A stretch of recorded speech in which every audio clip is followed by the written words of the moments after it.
Doctor Parinay Phuke के विधायक बनने की खुशी में पदाधिकारी व कार्यकर्ताओं में खुशी का माहौल।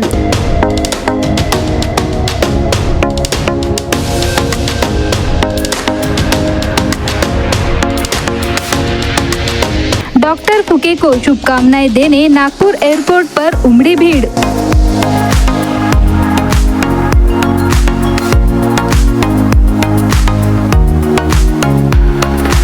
डॉक्टर परिणय फुके को भंडारा गोंदिया जिले के पालक मंत्री बनाने की जा रही मांग।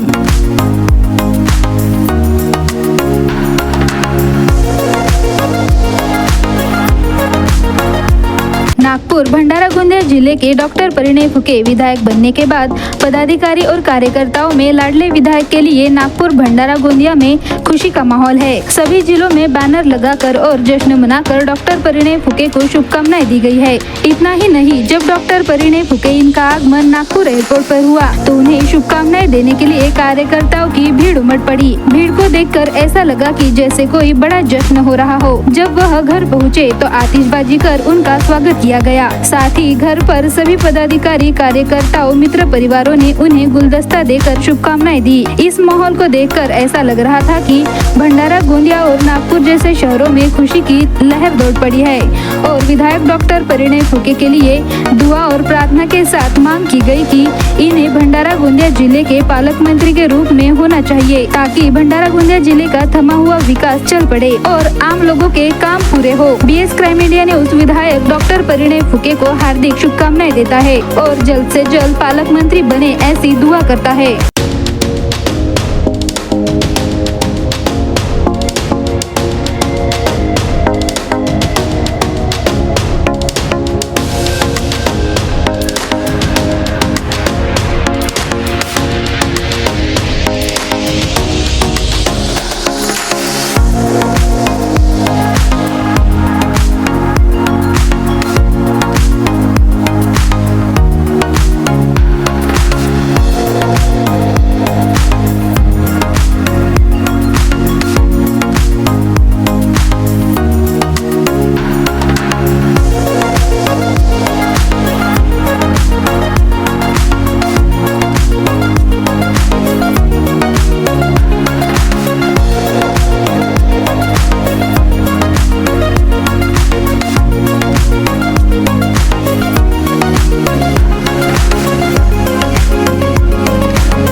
हजरत बाबा चांदशाहवाली ट्रस्ट कमेटी सेंट्रल जेल भंडारा की ओर से 16 जुलाई 2024 और 17 जुलाई 2024 को उर्स का आयोजन किया गया है, जिसमें 16 जुलाई 2024 को लंगर का आयोजन किया गया है और 17 जुलाई 2024 को जियारत के लिए जेल दोपहर 3 बजे से 7 बजे तक चालू रहेगा। बता दें कि कोरोना के बाद पहली बार जेल जियारत के लिए शुरू किया जाने वाला है। भंडारा सेंट्रल जेल में हजरत बाबा चांदशाहवाली की दरगाह है, जो कि साल में एक दिन जियारत के लिए शुरू रहती है, लेकिन कोरोना के चलते दरगाह में कोई भी जियारत के लिए नहीं जा सकता था। आखिर 3 साल बाद 17 जुलाई को जेल के दरगाह में जाने दिया जाएगा। ट्रस्ट कमेटी की ओर से सभी से आह्वान किया गया है कि वे दरगाह में आकर दर्शन करें और लंगर का भी आनंद ले। इसी के साथ ही 5 बजे से 9 बजे तक कव्वाली का आयोजन किया गया है, इसका भी आनंद ले। मेरा नाम काशिफ खान, मैं हजरत बाबा चांदशाहवाली ट्रस्ट का जो है मेंबर हूँ।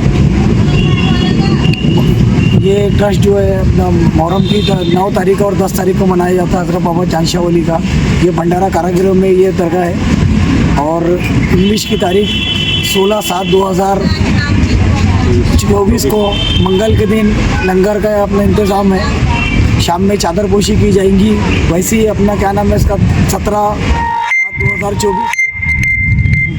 बुध के दिन दर्शन के लिए अपना क्या नाम है जेल खोला जाएगा सार्वजनिक दर्शन के लिए। और ये सभी धर्म का प्रतीक है चांद वली अपना ट्रस्ट। हर कोई आता है यहाँ पर, हिंदू मुस्लिम सभी जो है अपना मिलकर मनाते हैं पर्व को, ये सन को। और काफ़ी भंडारे में प्रसिद्ध जगह है ये जहाँ ये प्रोग्राम होता है। और आम जनता के लिए जो है 17/7/2024 को बुधवार के दिन जेल खुलेगा। और सब ज़्यादा से ज़्यादा लोगों से निवेदन विनती कर रहे हैं कि चांद वली ट्रस्ट के ज़्यादा से ज़्यादा लोग आए और इसमें शरीक हो।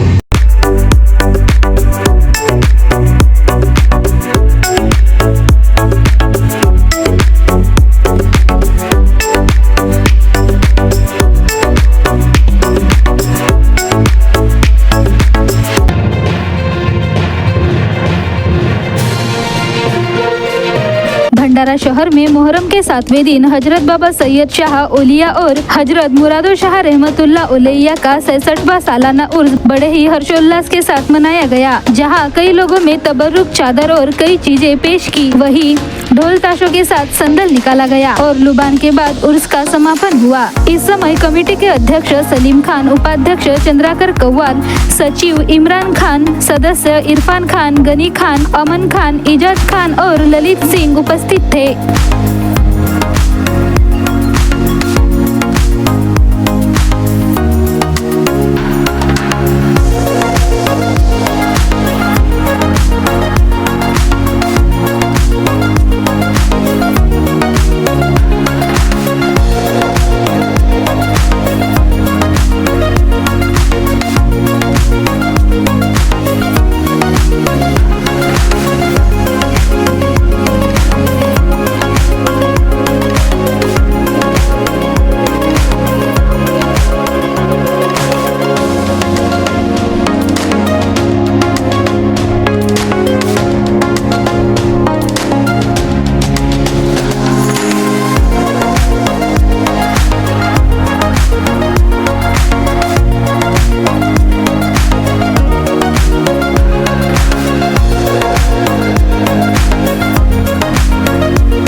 नवेगांव नागजीरा टाइगर रिजर्व में जंगली जानवरों की संख्या में वृद्धि देखी गई है। दिलचस्प बात यह है कि 1 महीने पहले हुई पशु गणना में 12 बाघ दर्ज किए गए थे। इसके कारण इस वर्ष के दौरान इस बाघ अभयारण्य में पर्यटकों की संख्या में जबरदस्त वृद्धि हुई है और पिछले 3 महीनों में 17,332 पर्यटकों ने नवेगांव नागजीरा व्याघ्र प्रकल्प के भ्रमण किया है। इससे वन विभाग को 42.17 लाख रुपए का राजस्व प्राप्त हुआ है। भंडारा गोंदिया जिले में विस्तारित नवेगांव नागजीरा टाइगर रिजर्व अपनी जैव विविधता के कारण पर्यटकों को आकर्षित कर रहा है। नवेगांव नागजीरा टाइगर रिजर्व में बाघों की लगातार बढ़ती संख्या को देखने के लिए पर्यटक उमड़ रहे हैं। चूँकि इस टाइगर रिजर्व में लगभग सभी श्रेणियों के वन्य जीव देखे जा सकते हैं, इसलिए पर्यटक जंगल सफारी का आनंद लेने के लिए भी आते हैं। इसलिए पिछले साल की तुलना में इस साल पर्यटकों की संख्या में 20% का इजाफा हुआ है। पिछले साल अप्रैल, मई और जून माह में 15,000 पर्यटक आए थे। इस वर्ष 3 माह में 17,332 पर्यटक आए हैं। पिछले वर्ष 31,60,000 रुपए और इस वर्ष 42,17,000 रुपए का राजस्व वन विभाग को प्राप्त हुआ है। नवेगांव नागजीरा टाइगर रिजर्व अपनी जैव विविधता, प्रचुर वन संसाधन, वन औषधि, सभी श्रेणी के जंगली जानवरों के आवास के लिए राज्य के साथ साथ देश भर में जाना जाता है। ताडोबा के बाद यहाँ पर्यटकों की भीड़ रहती है, क्योंकि यहाँ बाघ दिखने की गारंटी है। साथ ही यहाँ विभिन्न प्रजाति के पशु पक्षी भी देखने को मिलते हैं।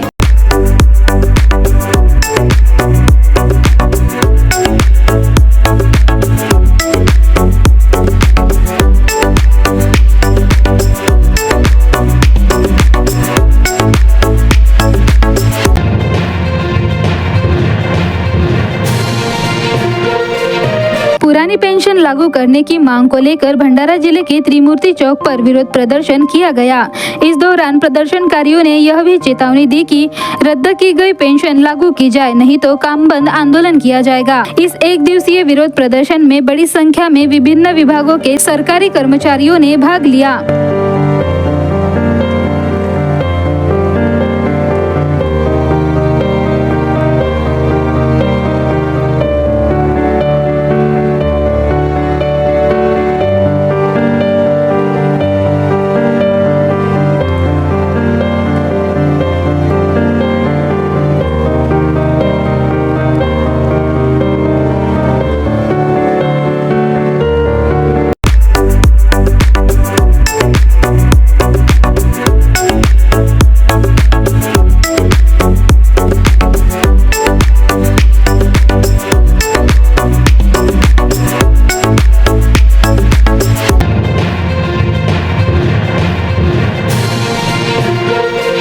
भंडारा जिल्ह्याच्या तुमसर येथे 65 वर्षावरील ज्येष्ठ नागरिकांसाठी असलेल्या वयोश्री योजनेचा लाभ प्रत्येक लाभार्थ्यांना घेता यावा, यासंबंधी माहिती घरोघरी पोहोचवून जास्तीत जास्त ज्येष्ठ नागरिकांना योजनेचा लाभ घेता यावा, या अनुषंगाने राष्ट्रवादी युवक काँग्रेस तर्फे प्रत्येक लाभार्थींचे निशुल्क अर्ज भरण्याची मोहीम राबविण्यात येत आहे। परिसरातील वयोवृद्ध नागरिकांच्या घरी भेटी देत त्यांना योजना व योजनेसंबंधी लागणारे कागदपत्रे याची माहिती देण्यात येत आहे।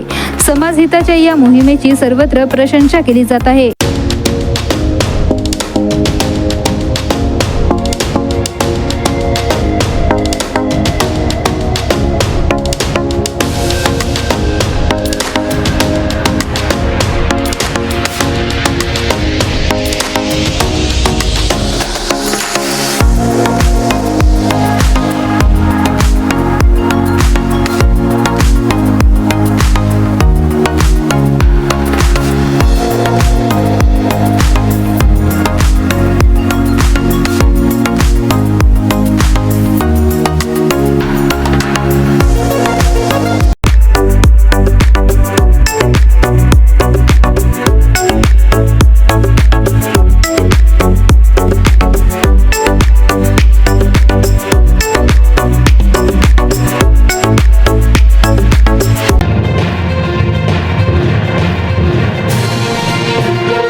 भंडारा जिले के शालेय छात्रों के लिए नेत्र विषयक दृष्टि दोष नेत्र विकार से होने वाली समस्या, इसके जांच के लिए मिशन विजन अंतर्गत कार्यशाला का आयोजन किया गया था। इस कार्यशाला का आयोजन भंडारा जिला परिषद समग्र शिक्षा विभाग और भंडारा शहर के इंद्राक्षी नेत्रालय के संयुक्त तत्वावधान में शुक्रवार 12 जुलाई को सुबह 11 बजे भंडारा जिला परिषद के सभागृह में किया गया। उद्घाटन जिला परिषद भंडारा के उप मुख्य कार्यकारी अधिकारी जयप्रकाश परब के हाथों किया गया। इस समय इंद्राक्षी नेत्रालय के doctor Yogesh Jipkate, doctor Vishakha Jipkate, rotary club Bhandara के अध्यक्ष अशोक चुटे, सचिव नीता चुटे, जिला परिषद के मुख्य कार्यकारी अधिकारी समीर कुर्तकोटी ने मार्गदर्शन किया। कार्यशाला में जिला परिषद के शिक्षा एवं स्वास्थ्य विभाग के सभापति रमेश पारधी, जिला परिषद सदस्य मोहन पंचभाई, देवेंद्र इंगले, नरेश ईश्वरकर उपस्थित थे। इस कार्यशाला की सफलता के लिए उप शिक्षा अधिकारी मंगला गोताड़ ने समावेशित शिक्षा जिला समन्वयक विलास गोंदोले, जयश्री सावरकर, कर वरिष्ठ सहायक मनोज धावड़े ने सहकार्य किया।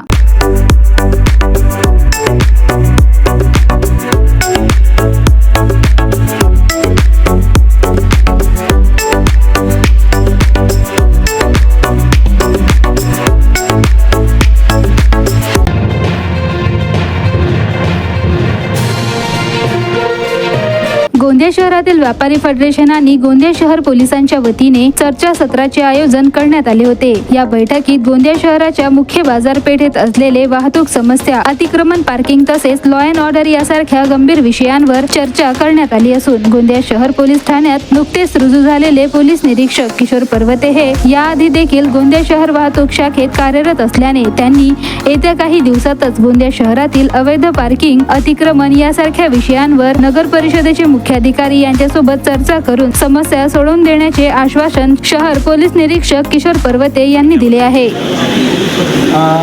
आज व्यापारी फेडरेशन और पुलिस के बीच में जो एक बैठक हुई उसमें व्यापारी बंधुओं ने बहुत सारी उनकी समस्या रखी और उन्होंने पुलिस से एक सहयोग की अपेक्षा की। हमने उनकी समस्या जान ली है और उनकी समस्या का निराकरण करने का हमने ज़्यादा से ज़्यादा प्रयत्न करेंगे और आश्वासन दिया है।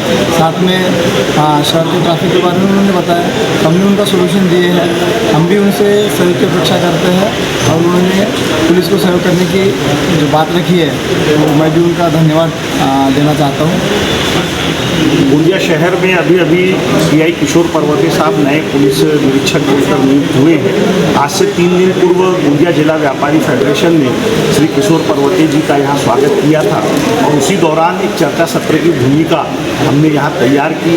आप देख रहे हैं बहुत बड़ी संख्या में आज गोंदिया के व्यापारी बंधु, सामाजिक संस्थाओं के प्रतिनिधि यहाँ उपस्थित हुए और मुझे खुशी होती है कि आज सीआई किशोर पर्वते गराड़ साहब की उपस्थिति में सैकड़ों की संख्या में व्यापारी भाइयों ने यहाँ उपस्थित होकर अपनी अपनी समस्याएं रखी, जिसके निराकरण के लिए हमें सीआई किशोर पर्वते जी का पूरे विभाग का सहयोग का आश्वासन मिला है। देखिए, समस्याएं कोई ओवरनाइट समस्याएं ऐसी नहीं कि रातों रात वो पूरी हो जाए।